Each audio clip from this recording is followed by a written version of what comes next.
Welcome to Attenuation, a weekly podcast where two friends come together to drink beer, discuss beer styles and trends, and just generally ruminate on the meaning of life, aka beer.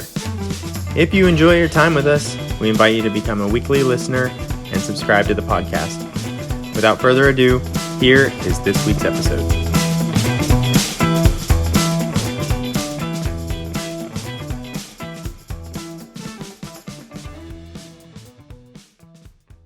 Hello, and welcome to episode 68 of Attenuation, a beer podcast. My name is Jason, and I'm joined by my best friend since 8th grade, Steven. Hello. Good evening, sir. Good evening. How are you today?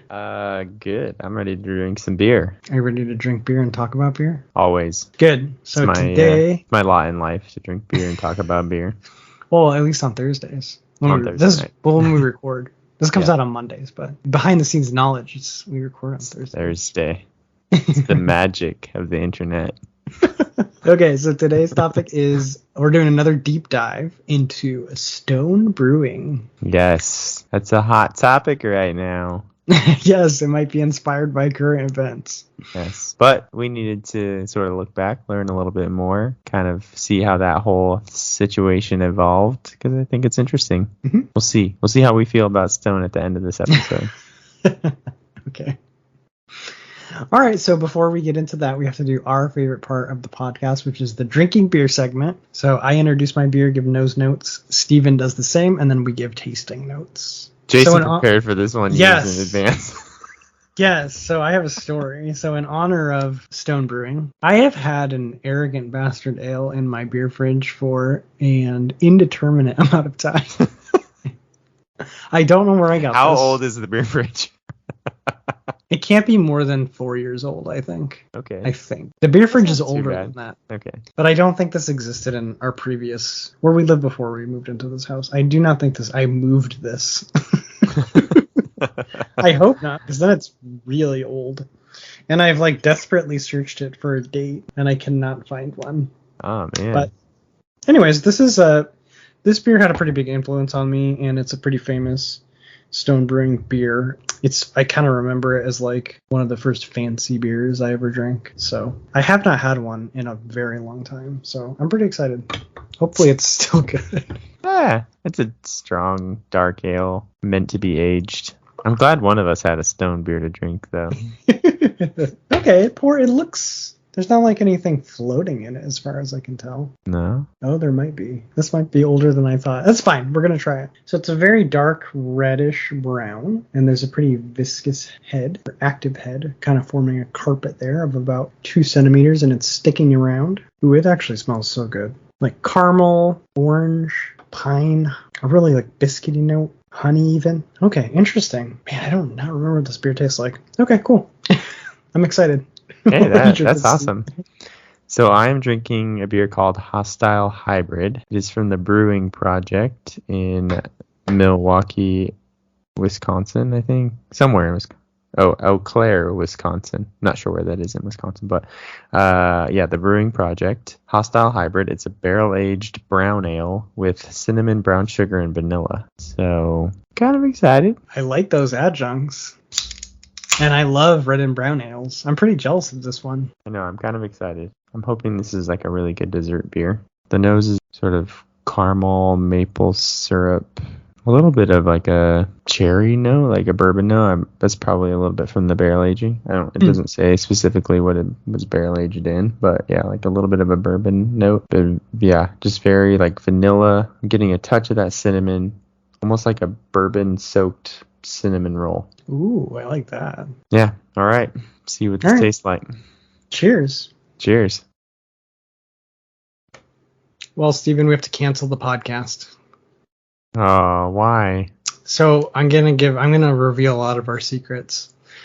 I don't know if you listeners know at home, but we do pause the podcast between the nose notes, the cheers, and the tasting. We are not able to taste beer and then immediately rattle off 7 flavors we tasted. Are you giving away all the internet magic secrets today? I'm giving away that one because I also like to look at to confirm that I know what I'm talking about. And for whatever reason, I noticed because I had a bunch of tabs pulled up for when we're recording, that Arrogant Bastard Ale is not a stone beer anymore. So I am not drinking a stone beer. So it was indeed a stone beer that they debuted in 1997, but the Arrogant brand apparently split off of Stone in 2015, and it's called the Arrogant Consortia. So they make Arrogant Bastard, Oak like Arrogant Bastard, Double Bastard Ale, Depth Charge, Double Bastard. Yeah, they make a bunch of bastards. All the iterations of Arrogant Bastard. How does that even happen? It's blowing my mind. I did not know this. Like it's acting as if like the beer itself was like, peace out, guys. Or like, who did that exactly? I mean, it must be somebody. Maybe the brewer left or something. We are post-scripting. No, because I think we are definitely post-scripting. We are definitely post-scripting this. I'm writing it down right now so we don't forget. Because in my imaginative mind, I'm just thinking about like all the kegs of Arrogant Bastard being like, we're out of here. They all got up and left. They're like, we're starting our own thing. Yeah. See you later, Greg. Oh my gosh. Okay, so anyways. I haven't even had that much beer yet. This is going to be a good episode. Those are my updates on the revelations that came upon me in the last 2.5 minutes. But okay, now tell me how the beer is. Yeah, I'll tell you how the beer is. This beer is so good. This is another one. 5 years old. It's got floaties in it. I'm a little nervous I'll die, but it tastes good, so I'm sure it's fine. But it has it's like bitter malt, orange, caramel, pine, like the really bitter piney hops. Maybe even a touch of like black pepper. And then you do get a little wave of alcohol near the end, but this is solid. And I could see like there's a reason this is a gateway beer to craft beers. It's different, but like, well, to me, it's totally recognizable now. But I could see like if you hadn't really drank a beer like this before, it's like one of your first craft beers. It would definitely make an impression on you. And I guess I kind of forgot how good it was because I just never really returned to it after I drank it. In the early days of me getting into craft beer, I thought getting one of these was like a special occasion, and now I see that I was correct. I think, and we can, looking at the history of Stone, when they brewed it, they said it was a mistake. Mm-hmm. They weren't setting out to brew this exact beer, but they did by accident, and then they liked it, and they just started making it and selling it, and it was selling out over and over and over again, and they realized like, oh, I guess we should just make this all the time, which is so cool because I think, and we'll get into this a little bit more about Stone, but in the early 80s and 90s and stuff, people were being challenged by some of these styles that were coming up, but they liked them. It's so fascinating to me that there were enough people clamoring for these like new craft styles of beer that fueled the success. I think they said something about like when Sierra Nevada first started selling pale ale, like, I could be getting this wrong, but like only like 1 in 10 people that tried it liked it. But the people that liked it really liked it. Like most people don't like it, but the people that like it are like, I want more of that, make more. Yeah, are now loyal customers. Yeah. Yeah, it's kind of fascinating. So I feel like this beer was probably maybe very similar, like because they said when they started making it, it was selling out. Like it would just sell out, and they were like, oh, okay, I guess this is definitely a demand for this kind of mistake we made. But yeah, super cool. But it holds up. Obviously, not a Stone brew anymore, but yeah. It's solid. Thumbs up for sure. How's yours, Steven?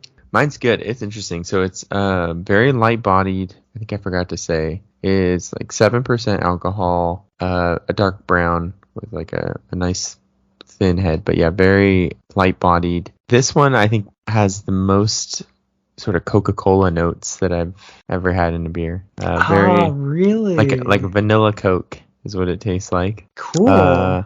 Yeah, so sort of the flavors I'm getting are Coca-Cola, vanilla, the little bit of bourbon, and then just a touch of that cinnamon sort of heat spiciness at the end. But yeah, very vanilla Coke flavors. That's kind of the dominating flavors. I want to get my hands on one of these. Yeah, it's good. It's an easy drinker for sure. Yeah, it sounds really good. So thumbs up on that one, or thumbs up? Yeah. All right, very good. 2 thumbs up day. That's always a good day. Kind of looks like Coke in the glass. All right, cool. So that was our drinking beer segment. Next, we have postscripts and beer news. Postscripts are when we correct something or return to something from a previous episode, which we've written one down for next time, but we didn't have any last time. But we do have 2 items of beer news, and Steven has the first one. Yes, well, this weekend is the annual release of Atrial Ribosite from Jester King Brewing in Austin. And tomorrow, which is Friday the 15th, they are doing an exclusively in-person release, so you have to be there. They're pretty good at, you can order it online and go pick it up, and you can do proxies where, Jason wanted to order one, I could go pick his up and that kind of thing. So they're really good about that, but I think for whatever reason, they brewed a lot less this year, and I don't know whether they're purposely doing it to create demand or they just didn't have, I think they do a lot of sort of barrel aging and blending, and it just might have depended on what they had available to blend together to make the beer that they wanted to create in the end. So anyway, it sounds like it's going to be a little harder to get. So they're doing this in-person release tomorrow, and then they're also bottling these like Magnum bottles. They're like 1.5 liter bottles. Oh, dang. Yeah. So the equivalent of like 2 wine bottles. And you can get one of those. That's $100 for that. Oh, that's crazy. Yeah. So I'm going to go to that, get some bottles of Atrial Ribosite. After that, anything that they don't sell tomorrow, they'll make available online and stuff. But they'll also be pouring it on tap starting tomorrow. And then kind of between tomorrow and Saturday, they're just doing a big like release party. And so they'll have a lot going on. It's going to be hot. Oh, is it? What's the temperature? We're on a streak of, it's been 106, 107 every day here. Oh, no. For weeks on end. I did not know this. Steven, you're suffering. Yeah, it's pretty bad. We lost our power last night for like 3 hours because of a car accident that took out a pole. It was pretty brutal in the house. Yeah. It was pretty gnarly. So yikes. All right, well, hopefully. Yeah, the AC's been just running nonstop for weeks now. So it's going to be hot there and uncomfortable, but yeah, hopefully the line is not too long. I can get my beer, maybe get a pour of something, and then get out of there. Sounds like a good plan. Yeah. So I'm going to pick up a bottle for Jason. Yeah. Because it's tradition now. Yeah, we got to drink it on Thanksgiving. And then I have 4 other coworkers that all want a bottle, so I'm going to get my 6-bottle limit. So nice. I only get one of them. You're such a generous person. Well, it's such a trip out there. Like, it really is just pain in the butt to get out there. Yeah. So if I'm going and other people want beer, I might as well get it for them while I'm out there. Yeah, that's a good plan. So yeah, Atrial Ribosite release this weekend. Very excited for that. Awesome. Okay, and then I have also very exciting news. We are going to go on Beer Bro Venture 2, the remix. Actually, it's it's like the return. Yeah, this is the first time it's happening, right? Since they did it last. No, they didn't do it last year either, did they? Nope. So this is the first in-person Great American Beer Festival. What? We're super excited because we went in. Must have been 2019, right? And then they canceled 2020 and 2021. Yes. So not only is this the first in-person beer festival back, they've held the competition for 2 years, the beer competition, but this will be the first time we're going back since COVID, and it's also the 40th anniversary. So It's just going to be a big party. Yeah, we're super excited. You said you had a little bit. Steven was good enough to purchase the tickets, but he said there were some complications. Gosh. Well, so I am a member of the Homebrewers Association, and because of that, you get pre-sale access. So tickets were available to the public on Wednesday, but they had a pre-sale on Tuesday, and so you get early access to all the sessions, and then there's also a session on Saturday afternoon that's the members only session. So only Homebrewer Association members can buy tickets to that, and that one's fun. We've done that, I think, every year we went, and it's just good because I think they pour some special stuff that day, and it's just, I like the afternoon session. It's a little bit less like fewer like partiers, because we're actually, it'll be a big contrast because we're going Friday night and then Saturday afternoon, and Friday night is the like probably the biggest sort of just party, and people just go to hang out and drink beer. Not as much of the like beer nerds, so that's why I like the Saturday afternoon. So I was really excited to get these tickets, and I was at work, and like I have like I can do all this stuff on my phone at work, but it was just, and I was gonna be available, and then all of a sudden like I wasn't gonna be available, and there's just a lot going on, so I'm like trying to work and also get tickets on my phone. And the pre-sale code was not working, and I was freaking out that I was gonna not get tickets. And then I finally got through, and then I realized that, it's been 2 years since I even got on this app to buy tickets, because it's like a Ticketmaster app, but not, it's like Access or something. So it's not an app I ever use to buy tickets for anything. So I get on there, and like the card that's loaded, preloaded, it's expired. Yeah. So now I'm like preload, and of course, almost any time I go to like put a card in on my phone somewhere, I have cards like from Apple Pay that like preload in. I don't even need the physical card anymore. Oh no, this was not preloading, so I had to go get my wallet and like manually enter it. Yeah. I was like, oh my gosh, I'm gonna miss out on tickets. But come to find out, the pre-sale codes weren't working for anybody. Oh, okay. So it wasn't just you. No, it wasn't just me. So I saw something later on Instagram where they said, okay, pre-sale codes have been fixed. You should be able to get on now. So, however, I was able to get through, or they started working or fixed the problem while I was frantically trying to get on there. Yeah. But there were plenty of tickets available, so I got them. Okay, good. Yeah. I mean, I knew that worst case scenario, I could just try again the next day with the regular people. The general public. Ugh. But no, I got the tickets, so I'm very excited. And has it subsequently sold out? I haven't checked. I think there were still tickets available for a while. I'm looking it up. I would think that it has, but I don't know. I guess I will say, like, from over the last 5 years that they've actually held the festival, the time it was taking to sell out was getting more and more, but they were also getting bigger too. So the number of tickets were available were more. So I don't know if it's sold out. I think you might still be able to get tickets. So okay, we weren't at any risk, but it was close. we didn't know if you're at risk. Yeah. So yeah. So that'll be a beer adventure, and we'll definitely report back on, or maybe even record a podcast in Colorado. Yeah, my favorite time is that day or two before, where they finally do a full release of what beers are going to be there, and I'm just frantically scrambling through, searching and making a list of all the places I want to go and all the booths we have to stop at. It's really terrible, but I'm like a kid on Christmas. So that's October 7th and 8th. Yeah, which feels like forever away. Only 3 months. It'll be here in a heartbeat. Feels like a long time. It will be cool again at that month. May, hopefully. At least in Colorado it will be, hopefully. There's no end in sight for our 100+ days here. Yikes. Pray for us, Texans. I will. Thanks. All right, sir, do you want to jump into the main topic? Let's do it. Deep dive into Stone Brewing, just in time for them to be purchased.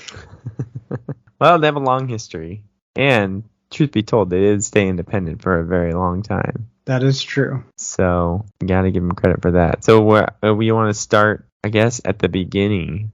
Well, it was founded in 1996, but actually the two founders, Steve Wagner and Greg Koch, they met in 1989 and then subsequently met again. So Steve Wagner had a band that rented studio space in Greg's rehearsal studio, I guess. So they're both musicians. But they met again in a classroom at UC Davis. Woo woo. I did not know that. That's crazy. UC Davis is a home of it's the birthplace of a lot of craft brewers because they have a really great brewery program there. Okay. But yeah, they met in a class called a sensory evaluation of beer, which now makes me want to take that class. And they rekindled that friendship, and then that was 1993 when they took that class, and then 1996 was when they first opened the Stone Brewing location in San Marcos, California, Southern California. Yeah, 96. Yeah. And it was funny, we were talking in the pre-roll about like, we've done that whole like coffee, the first wave, second wave coffee and stuff. And we were kind of talking about where Stone Brewing falls in the sort of waves of craft beer. I know that Greg Koch, one of his early inspirations for beer, like the first time he really realized that there was better beer than the macro styles, was when he drank Anchor Steam. Anchor Steam inspired everybody. Yeah, I know. It's kind of stupid, actually. Because it's the same thing that happened to Ken Grossman, right? He drank Anchor Steam and was like, oh. Yeah, it's this realization that beer could be better than everything else that they were drinking. And the steam beer from Anchor's, it's not a complex beer. Yeah. Like it's not a aggressive style by any means, but like compared to what was available in those days, oh yeah, mostly like it's in a different class. It's kind of like Brooklyn Lager. It's the same way. That's not it wasn't a groundbreaking style. It was another lager. It was in the same style category as the macro beers. It was just so much better than the macro. Like, oh, this has flavor. Right. Yes, exactly. So it's kind of funny how you didn't take a lot to really impress people. You could still brew a pretty simple beer, just well, and with good ingredients, and you could impress people with that. So he was inspired by Anchor, and his sort of angle at it was he was kind of upset that, and this is kind of, we'll see this theme sort of run through his whole career at Stone. He's just kind of this hippie guy who's like mad at the system, mad at the man for not beer can be this good. Why do we have this like crappy commercialized swill? Like, we need more people making this good beer. And yeah, it's not necessarily a who knows if it's a good business model, who knows if it's sustainable, who knows, but it doesn't matter. It needs to be done. He kind of had that attitude. And yeah, man. Yeah, he even talked about how in his teenage years he had a lot of like gastrointestinal issues, and he finally found somebody who sort of asked him like, well, what is your diet? What do you eat? And he started to realize, like, he did a whole thing where he took out fast food and processed food and stuff like that and started trying to eat more clean, and all his problems went away. And that was another sort of like this feeling. This is kind of where he got that attitude of like against the man, against the like system that was just telling him like, no, this is food. There's something wrong with you. Maybe you should take this pill to make you better, and all he needed was just clean up his diet. So this just kind of been a theme of his life, and that was one of the things he thought about when he drank this Anchor beer was, man, this needs to be made more, because like this highly commercialized, poor ingredient beer is just not doing it. So nice. So good on him for being inspired. Well, I just also credit, I just love the idea that Anchor Steam or Anchor Brewing was so good that it it inspired like multiple other breweries to come into existence, which I guess that's always kind of how it is, but it's like, it's a testament to like how influential they are. And just I love that like hundreds of thousands of people probably drank there, but like the craziest ones were like, I could do this too, like right and they went and started their brewery. It's so cool.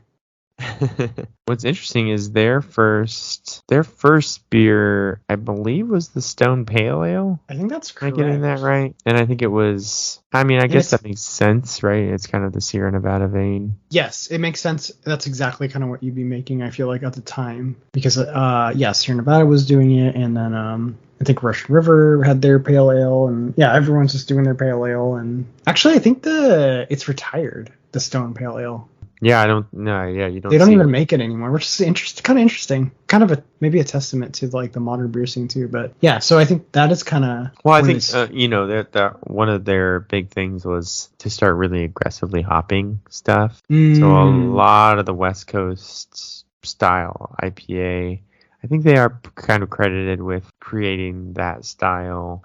Green Flash, I think, is the other one. Was a popular hoppy beer. So anyway, it was just they sort of went the way of more aggressively hopping beers, kind of creating that style and obviously getting away from the boring pale ale. Just wasn't hoppy enough for them. Yeah, which is funny because like when pale ale was first introduced in America, it was like too hoppy for everybody, and then yeah. So this is like the 9 very out of 10 first people. Yeah, this is like the very first shot of the hop war almost. It's like Probably. it's like the first escalation of the hop scene. Yeah, where like they wanted to like not rush, but they slowly built up to like 100 IBU. Yeah. So I guess what I was saying was about the like sort of first wave, second wave. I think we kind of decided that the first wave was that Anchor, Sierra Nevada, kind of early mid 80s breweries, and then you did have the second wave that was like inspired by them, that I think includes maybe Russian River. Probably I think falls into Russian that River was category. 97. Yeah. So I think Stone is actually even 1 year older than Russian River. So Stone, Dogfish Head, New Belgium. New Belgium was early 90s. Oscar Blues was mid 90s. Nice. Left Hand Brewing. So you had these, what I think probably you could safely say are the second wave breweries, where you now have the foundation is laid and they're just building on that foundation. These breweries are still, I mean, obviously the ones I just listed off are all big parts of like the craft beer revolution and bringing craft beer styles to people that had never had those. So they're important.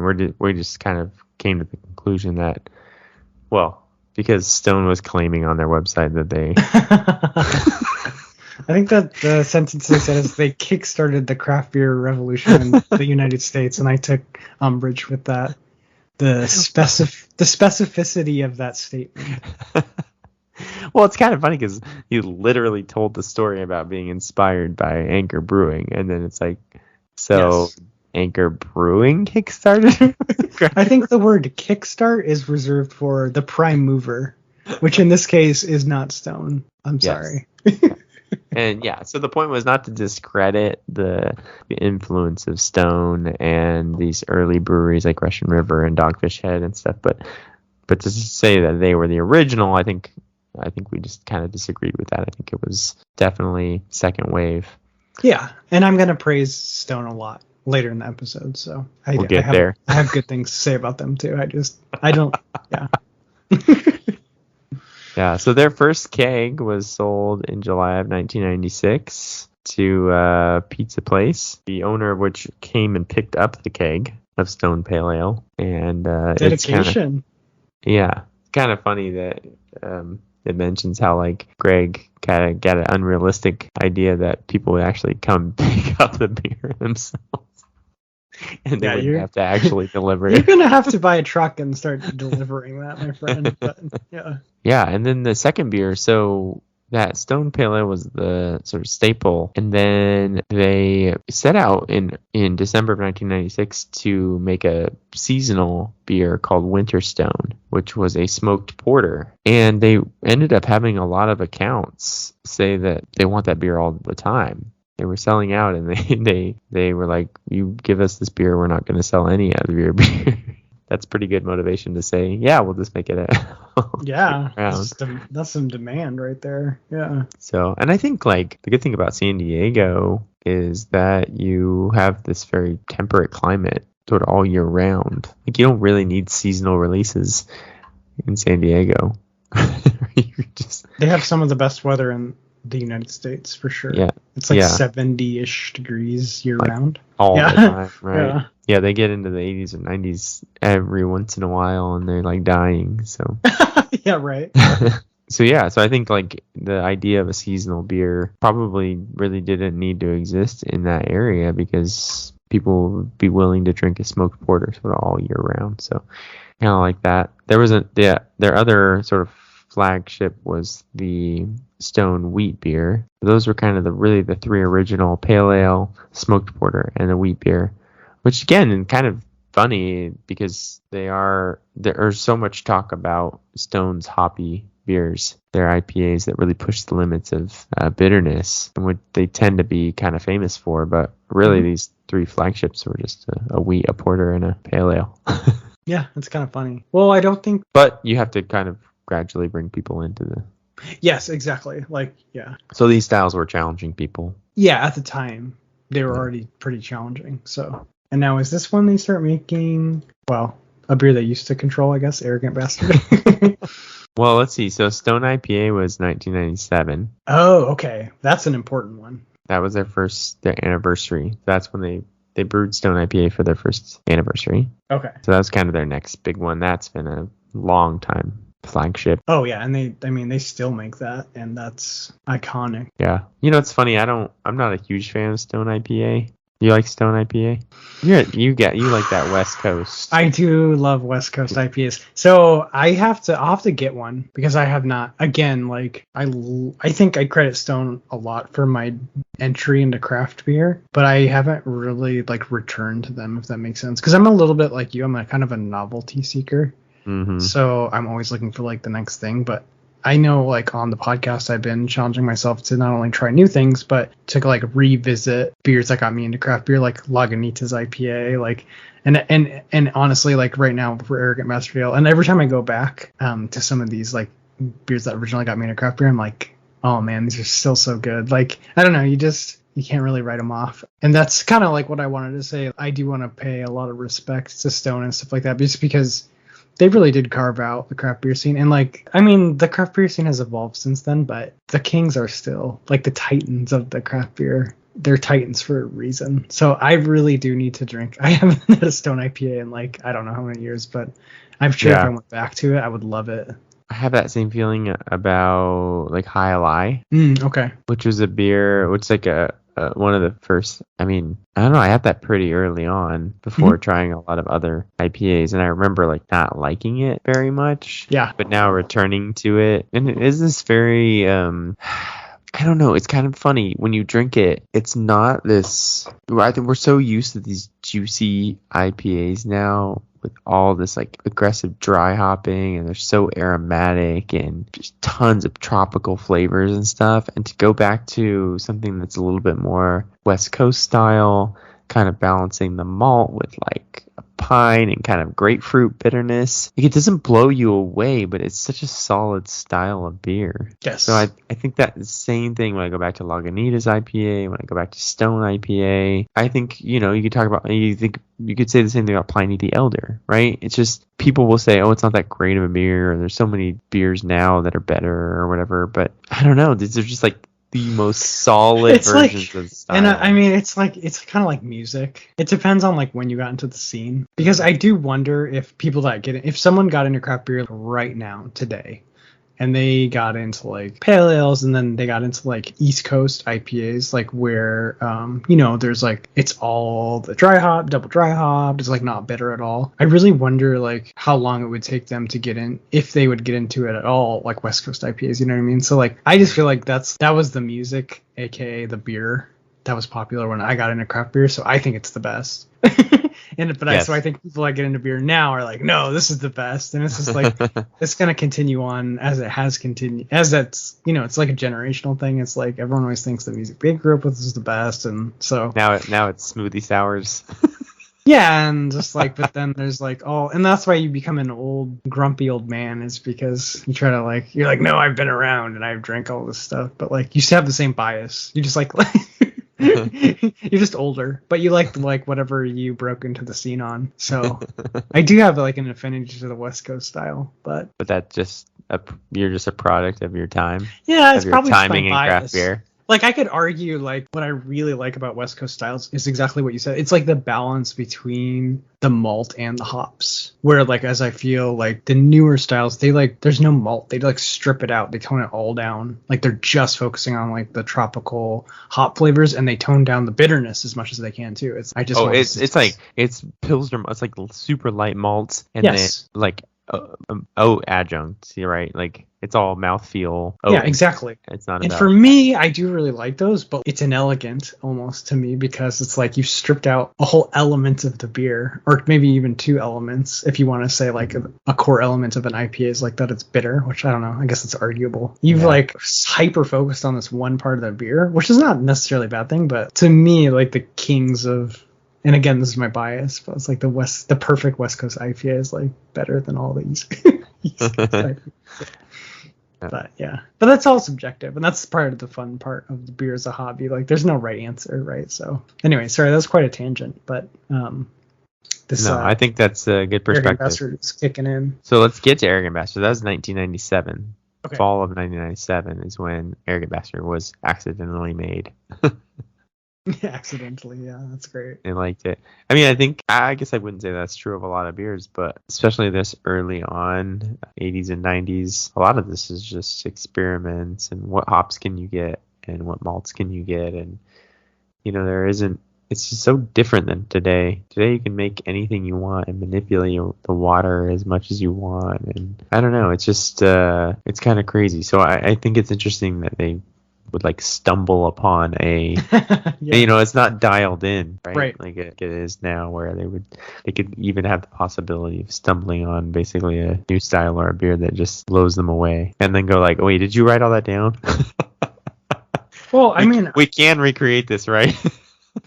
It's the meta, right? Like, we're not in the danger of going on another long tangent, but like, it's like we live for tangents on Attenuation of Beer podcast. The meta always ruins everything. So like, what I mean by the meta is like when stuff starts to get solved, and I'll delve into your universe at my own personal risk of being wrong. But baseball, like, for example, do you feel like it's going to be fun?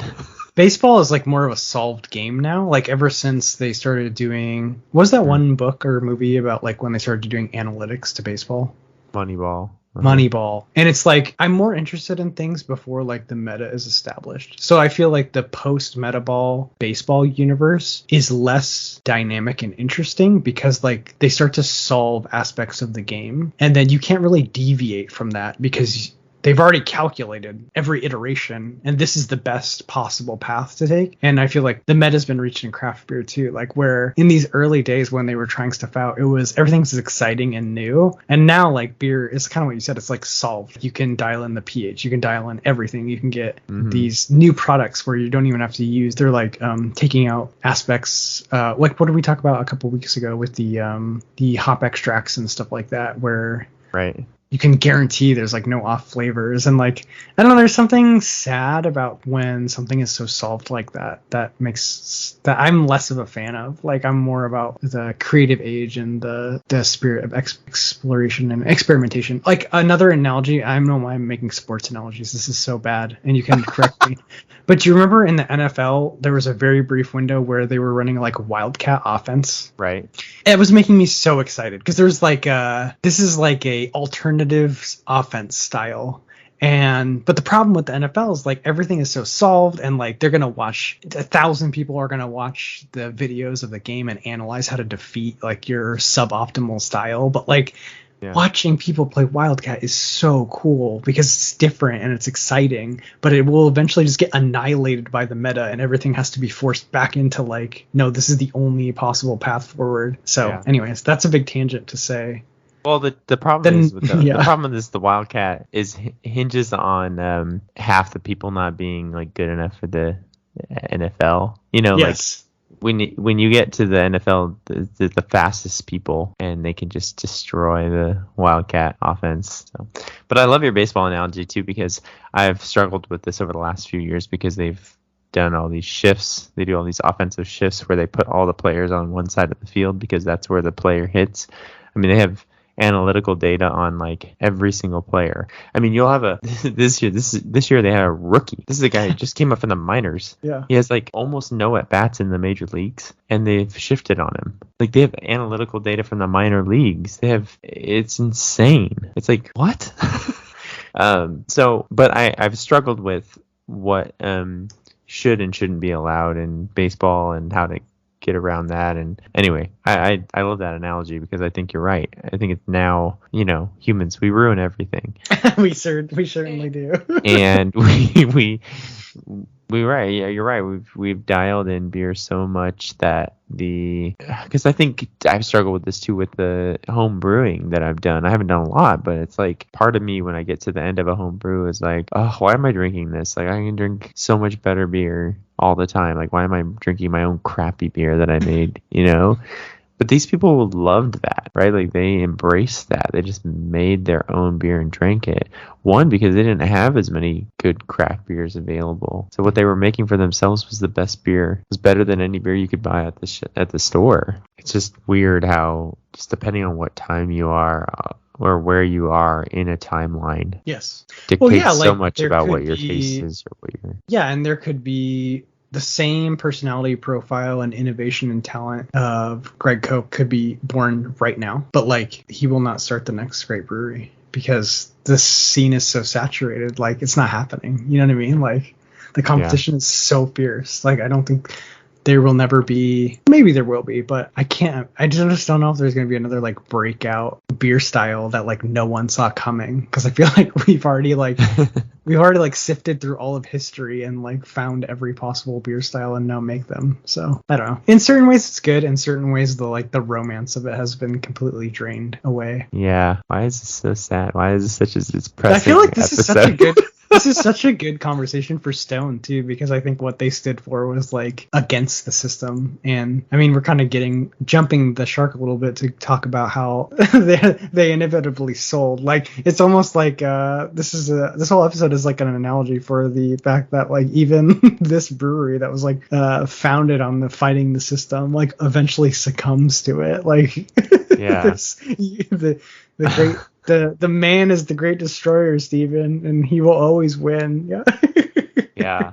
Well, I feel like 2016, we're not even close to that yet, but 2016 was sort of peak Greg Koch. Like he was on this, and I think at that point you'd had multiple sellouts, right? Mm-hmm. And he even mentioned going to the Burbank airport in LA and seeing all these beers on tap, and it was like 10 different IPAs, but one was a 10 barrel, one was Golden Road, they were all AB InBev owned. Yep. And you could walk up there as someone who doesn't know a lot about craft beer or like has your finger on the pulse of craft beer or whatever, and you could think, oh my gosh, I have 10 different IPAs to choose from. That's a lot. This is crazy. And not realizing that all of them were brewed at a Budweiser facility. And so it's this like illusion of choice that really fired him up. This like you have this veil pulled over your eyes, like, oh yeah, you have so many different choices in craft beer, and yet all of these breweries are just owned by a big conglomerate. Yeah. That could be cutting corners or using crappy ingredients. And he hated that. He hated that idea. So I feel like 2016 was really peak. Like that's when he was saying things like, I will never sell out. I will never do that. And he was like, making videos about how much there may or may not be a video where he is filmed in black and white with somber yet emotional music in the background talking about in very hyperbolic terms about how he will never sell out. He is not tempted by money, nor would he ever enjoy the fruits that money could supply, such as flying first class. Or having a yacht. Yeah. Which are two very different levels of wealth, by the way. Flying first class and having a yacht are like... yeah. Well, yeah, he makes a lot of references to the allure and of the almighty dollar, and how you have to balance, like, because the almighty dollar is important, right? Because you need people to buy your beer. It's not like it's unimportant to him, but there's like a limit to, like to just selling out so that you can retire and sit on a yacht or sit on the beach forever, and like not, without principles, without saying like, no, I made this thing for a reason and I want to keep doing it this way, and just cashing out. So I will say, and we'll get there at the end, that I don't think that was what motivated his sale, was to just go retire and sit on a big pile of cash. So yeah, I don't think think his motivations ever changed. I just think end result had to change, and he's getting a lot of flack for it. So, but we'll get there. But I think it's important to recognize they had a barley wine. They were very much influenced by the barley wines of course, Anchor, Old Foghorn, Sierra Nevada, Bigfoot, and then Old Crustacean from Rogue Ales in Oregon. So they made their own barley wine called Old Guardian. Barley wines are, man, I love barley wines. I really need to drink more of those. You got to drink more. I think that's your next. Not when it's favorite 105 style. No, not when it's 105. You got to wait till winter, buddy. So yeah, they made a barley wine. They continued to up their hop game, and their second anniversary Stone IPA was even more hopped than the first. They were really pushing the hop game. They were making Arrogant Bastard even stronger with the Double Bastard, and really trying to sort of push the envelope and the limits. And then they get to the Imperial Russian Stout, which is so funny because now it's such a style that is pretty universal in craft beer, but at the time, like, even the Alcohol and Tobacco Bureau, they didn't even know how to classify these beers because the alcohol was so high. That's a pretty fun story. Yeah. I think was it Anchor maybe with Old Foghorn? I can't remember who it was, or maybe it was Sierra Nevada, but they didn't even know what to call that barley wine style or they didn't even know how to classify it, like as wine or beer or what the alcohol level. I think it's so funny. Those stories, I think this is a Scotch story, but I love when you see like the weird intersection between regulation and it's something that's like divergent from popular consumption. I'm not 100% sure if this is true. Maybe I'll postscript it, but Lafroig, which is a Islay Scotch, it's incredibly peaty. Like, if you weren't familiar with Islay and you drank it, you'd swear you're drinking like medicine. It tastes like medicine. I think it tastes amazing. But apparently, and people used to use it as medicine. Like, you feel a little under the weather. You just drink a little dram of Islay Scotch and you feel better because, yeah. Well, the alcohol makes you feel better, but yeah. But apparently during Prohibition, you were still allowed to drink Lafroig because no one could conceive, or like the FDA and maybe this, or whoever the regulatory body was, I'll double check this, but was like, couldn't conceive of someone drinking this to get drunk because it tastes so awful, right? Yeah. So I do like these stories of like where they don't even know how to classify some of these things. It's like, what is this? Yeah. Yeah. So the Russian Imperial Stout was definitely a tricky one for the Alcohol Bureau, but and in their write-up they say, after much research and many aspirin later, implying they needed to drink a bunch of it to figure it out, which I like that. Yeah. One of the fun things that Stone has done over the years is a April Fool's joke. They have a long-running April Fool's joke, or a tradition where they put out on April 1st some beer that they're going to make, but it's just a joke. The first one was in 2002. They said they were brewing a beer called Extreme Lemony Lime, which sounds like a beer that would be made now for real. Yeah, absolutely. Their joke from... Yeah, they should have done Lemony Lime Hard Seltzer. Yeah, became a reality. Yeah. Oh my gosh. Yeah, so you can actually go online and from the Stone website and click the link to their archive of April Fool's jokes. It's pretty funny. You can look over the 20 odd years of different jokes, like Bastard Oxide, which said they put in the glass was Mountain Dew liquid dish soap glitter, and they like backlit it. Nice. Which again sounds like a beer that would be made today. Yeah, that sounds like something Steven would drink today. I think you drank that beer with glitter on the podcast. Oh my gosh, yeah, they called it Oxide Energy Ale. Nice. They were real trendsetters. Yeah. The lately the April Fool's joke is a big thing now. I actually like that. In the gaming universe, Blizzard always does a really good April 1st joke. It loses some of its luster when you know they're going to do it every year, but yeah. The first couple times they do it, it's pretty amazing. Well, I think what's funny is even now, because companies are gonna do that and stuff. But you're just mindlessly scrolling through Instagram, and you'll see this post, and you're like, what? And then you kind of look down at the date, and you go, oh. Like, you don't fall for it anymore, but it's still funny because you just think, oh. I remember when this is actually not April 1st, but the game Cards Against Humanity. Yes. They used to do a Black Friday sale where it was more expensive. Nice. To buy it on that day. And people would buy it. It's so funny. People are so weird. After the episode, I'll tell you something about Cards Against Humanity. How it's apples to apples for people that aren't funny. Is that? Shh. I know how you feel about Cards Against Humanity. It's apples to apples for people who aren't naturally funny. Naturally funny. Okay. Because the cards make the jokes for you. Gotcha. Okay. Don't out me, Steven. You didn't even have to wait till after. I'm a nice person. I know you are. I just know how you feel about apples to apples. Cards Against Humanity. I know how you feel about apples to apples. Because you're naturally funny, so. No, I didn't say that. I just made a general observation. Oh my goodness.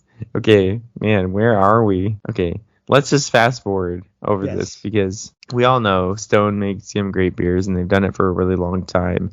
And like I said, even all the way until 2016. I do want to give them credit for one more thing before we get to the sale. Yeah, go. Enjoy by. I really think, and I could be wrong, but I feel like Stone deserves a lot of credit for kind of like educating the beer drinking consumer that you need to drink IPAs when they're fresh, because they very bravely, I think, made a series of IPAs. I don't even know if they still do this, but they literally wrote the title of the beer would be like Enjoy by 9/10/2022. And that's a pretty ballsy thing to do, because if it says that on the bottle and you don't sell it by that date, I don't think people are going to buy it, right? Yeah. Like if I walk into the grocery store and it's December and I see a bottle of beer that says like Enjoy by September, I'm going to pass it up. But I think that really kind of put it out there that like, no, these beers are better when they're fresher. Because that's something that was an idea that I feel like even I was a little bit resistant to.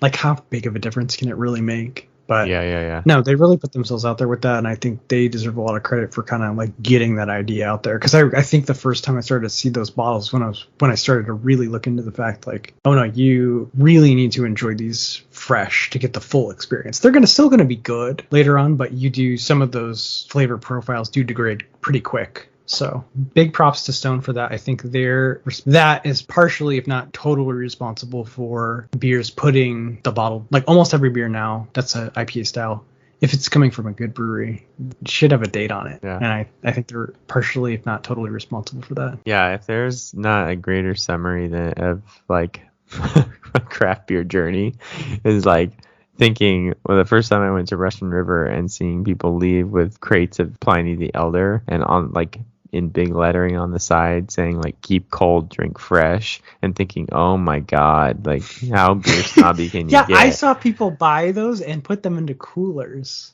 Oh wow, so they and I really... thought, what is wrong with this human? And now I'm like, if I go to Russian River, I should bring my cooler. Keep it cold, drink fresh. Journey. That's the full journey. Drink to the freaking next day, bro. Yeah. Week later, that stuff is terrible. It's dead to me. Yeah. Yeah. All right. Sorry. Now you may jump to. I wanted to put that praise into Stone before we talk about the sale. Okay.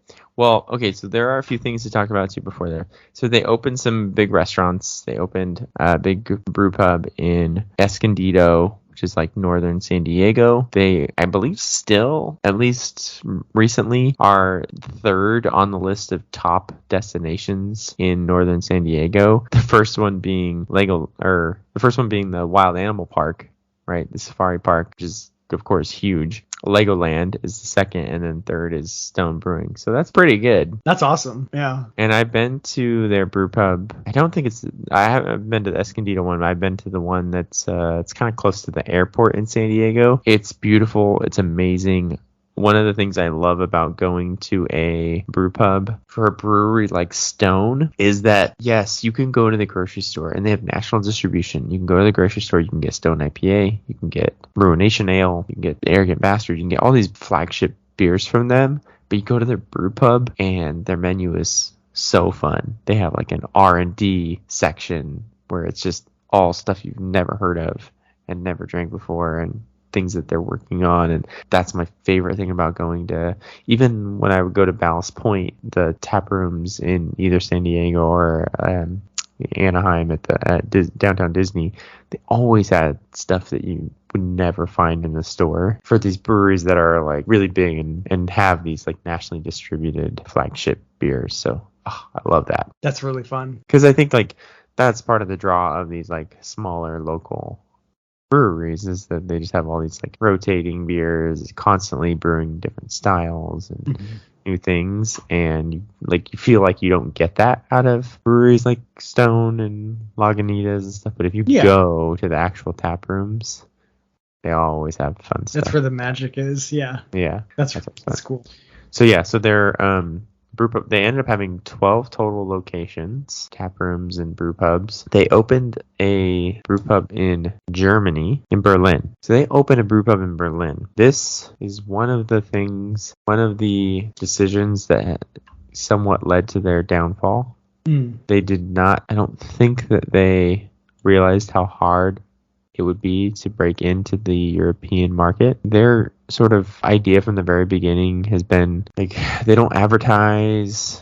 Their very first building and tap room barely had any signage, hard to find. They've kind of always sort of been like that. Like, if you want to find Stone, you can find it, but it's not advertised, or not always in the easiest to find location. They did that in the same thing in Berlin. They found this old abandoned some sort of shop and they turned it into this new brew pub, but again, no big signage, kind of out of the way in a difficult location to find. But they, I think they did have some success there, but again, it's just not an easy market to break into as an American brewery in Germany. I mean, it makes some sense, I think. But yeah, I think it was one of those decisions that just did not make them as much money as they thought, and they kind of started to lose money. They, of course, got somewhat litigious in there. Yes, we talked the about past that. few years. We've talked about their lawsuit against Keystone Light and their use of the word Stone, highlighting the word Stone on their can, which I 100% agree with, by the way.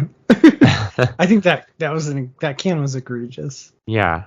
So they won $56 million in that lawsuit.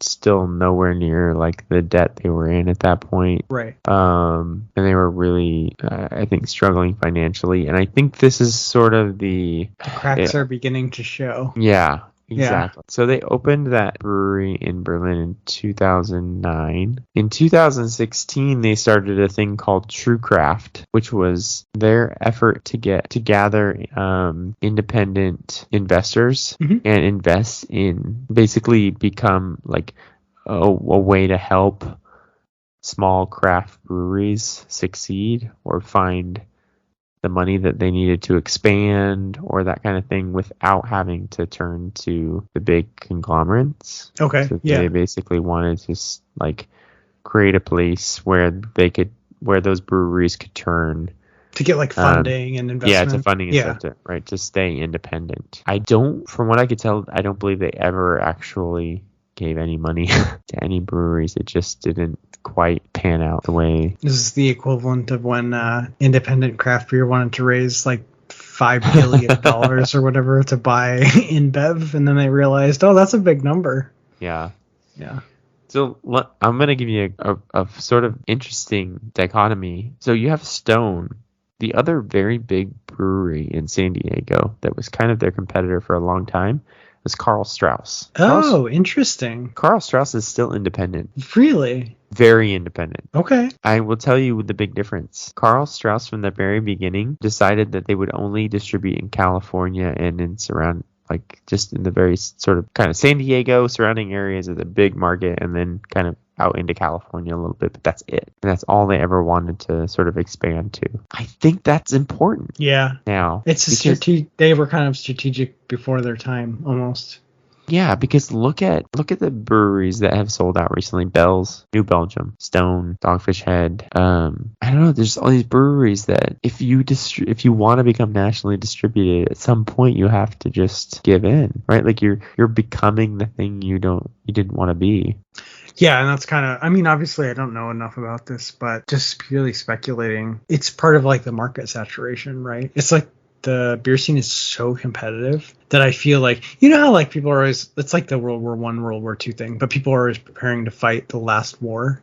And then when they get into the new war, they realize like, oh, none of these tactics work. Oh no. But I kind of feel like a lot of breweries are expanding or historically have been expanding in a way that's like, it would have worked like a decade ago, but it does not work now. I don't know if you can do it anymore without, joining one of these larger conglomerates to get the cost savings of the logistics and all that stuff. But yeah, it's a rough market.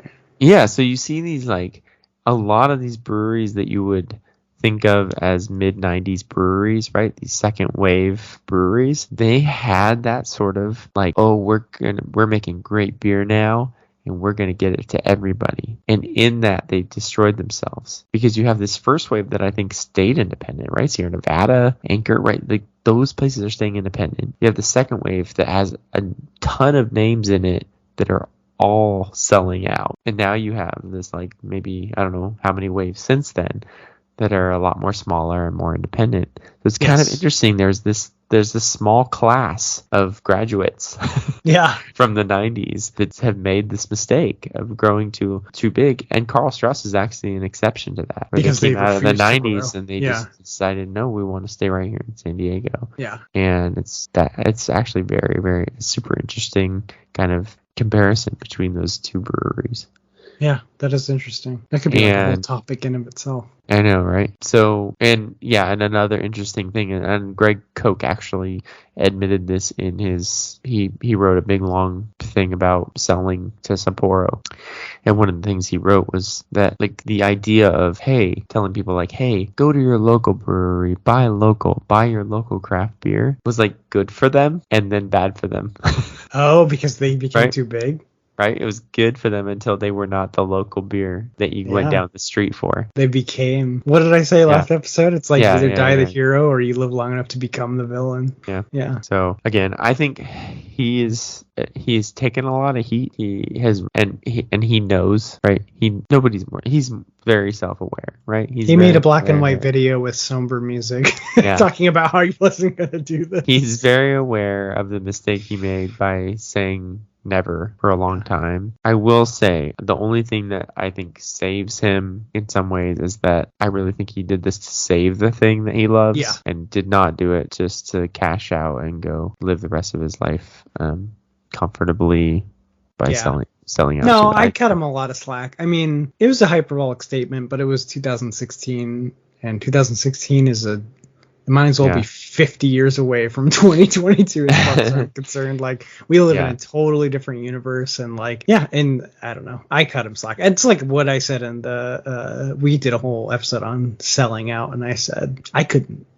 I don't think this is the case in this case, but I couldn't say no to the money. There's no way. Yeah.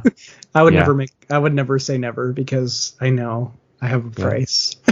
and it may even be even easier to say yes when you think it's going to at least save the thing that you've put so much of your life into. Right. And I think the hope too, the bright side is saying, look, I know that these big conglomerates have realized that the best investment is to just leave it how it is, right? Like, you can acquire them, but like, don't mess with the beer, don't mess with the tap rooms, don't mess, the Ballast Point lesson. Exactly. Don't mess with never be forgotten. Already working. Yeah. So how to lose $1 billion. Yeah. Overnight. Almost. Yeah. So.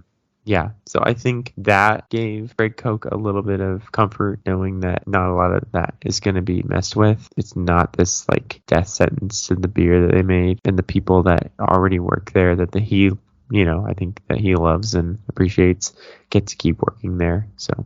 Yeah. anyway, I think there is a good side. I will say, just watching videos of him, he just does seem a little full of himself. So, and I hate people like that. But hey, he started a brewery. That's like a household name. But... yeah. I'll go on a weird tangent here, but I think the other reason I feel a little bit for him is that I grew up like super religious person. Well, I wouldn't say super religious, but I grew up in a very religious family and in a fundamental religion. And so like I think about who I was, I don't know, 20 years ago, and I held beliefs 20 years ago that I just do not hold now, since now leaving that religion, and probably said some like very ignorant things and stupid things. And so I hate to just be held to like the standard of what I believed 20 years ago, because just ideas change, experience changes, and so I do give him a little slack, because the whole brewery landscape changed, and so to hold him to what he felt, even like you said in 2016, seems like an eternity ago for what has now transpired in the brewery landscape. So you have to cut him a little bit of slack. Absolutely. And you don't know the whole story. Yeah, like what you said, it could very well be that he's trying to save the company. And is this an ideal outcome? Maybe not, but maybe it was the best option that he had out of all available options. So yeah, I do think they need to update this timeline though with the Sapporo sale. They've happened to omit that from their timeline. Exactly. They just stopped in March 2022 updating it. They're like, oh, the timeline is over. Oh, that's great. Yeah, that's our history. I mean, technically it is, right? Yeah. Sure, that's true. There's Sapporo now. Yeah. So. All right. Well, that was a great wrap. Yeah, quite an episode. I feel like there's the seeds of another episode in there that we might have to explore. But yeah, I think we can wrap that. That's episode. Oh wait, hold on. Whoa, got that whole arrogant bastard yell in me. Getting ahead of myself. You can reach out. Give us the social media deets. Sorry, I gotta give you guys the deets. So you can reach out to us. We're on Instagram at attenuation.podcast. Feel free to slide into our DMs with all your hot takes on this episode. And also like and subscribe. Yes, we need reviews on iTunes. Review us. If you haven't reviewed it, I know how many listeners we have, and we don't have that many reviews. So yeah, so if you want to put a 5-star review, put it on iTunes Store. If you want to do 4 or less, send it to us directly in our Instagram DMs, and we'll delete it. I'm just kidding. And you can also reach us at contact.attenuation.gmail. This has been episode 68 of Attenuation, of your podcast. My name is Jason, and I'm joined by my best friend since 8th grade, Steven. That's me. And we're saying cheers, and we'll see you next week for episode 69. Nice. I couldn't even get through that one. What am I, like 5 years old? It's amazing. I was like, he's going to do it. I know he's going to do it. Nice. All right, cheers. Cheers, buddy. Thanks for listening to this week's episode of Attenuation, a beer podcast. Don't forget to subscribe to the podcast and follow us on Instagram or Facebook for more fun content. Catch you next week. Cheers!